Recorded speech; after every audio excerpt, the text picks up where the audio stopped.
Selamat berjumpa kembali dengan Glenn Fortuna de la Fortega pada e-book Financial Capitalism for Students from Theory to Practice.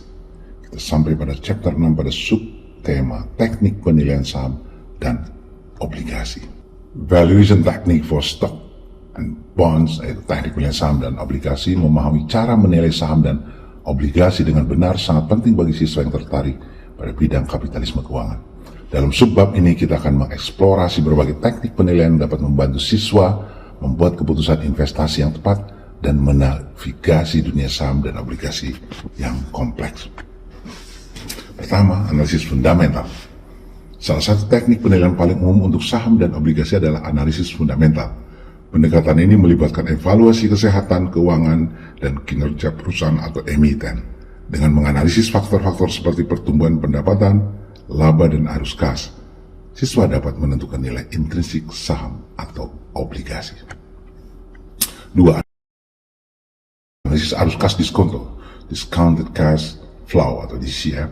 Analisis DCF adalah alat lain yang berharga untuk menilai saham dan obligasi. Teknik ini melibatkan estimasi arus kas masa depan yang dihasilkan oleh investasi dan mendiskontokannya kembali ke nilai sekarang.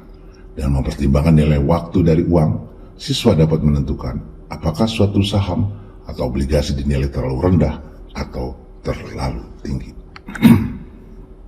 3. Analisis perbandingan. Membandingkan saham dan obligasi dengan investasi serupa di pasar juga dapat membantu siswa menentukan nilainya.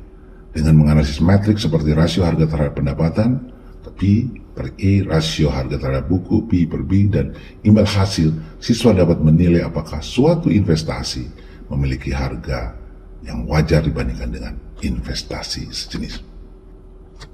4. Analisis teknis. Sementara analisis fundamental berfokus pada keuangan, analisis teknikal mengambil pendekatan yang berbeda dengan menganalisis data harga dan volume historis. Dengan mempelajari pola dan tren harga saham atau obligasi, siswa dapat memprediksi pergerakan harga di masa depan dan membuat keputusan investasi yang tepat. 5. Analisis kredit.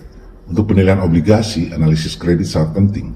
Siswa harus menilai kelayakan kredit penerbit dengan mengevaluasi faktor-faktor seperti peringkat kredit, tingkat utang, dan rasio cakupan bunga. Analisis ini membantu menentukan risiko yang terkait dengan investasi pada obligasi tertentu. 6. Model penetapan harga opsi. Opsi adalah jenis instrumen keuangan unik yang dapat dinilai dengan menggunakan model tertentu seperti model Black-Scholes.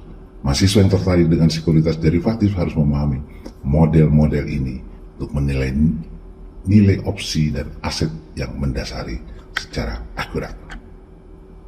Dengan menguasai teknik-teknik penilaian ini, siswa dapat membuat keputusan investasi yang tepat di bidang kapitalisme keuangan. Penting untuk dicatat bahwa penilaian saham dan obligasi melibatkan kombinasi analisis kuantitatif, penilaian kualitatif, dan kesadaran pasar. Belajar terus-menerus dan mengikuti perkembangan tren industri sangat penting untuk sukses di bidang ini.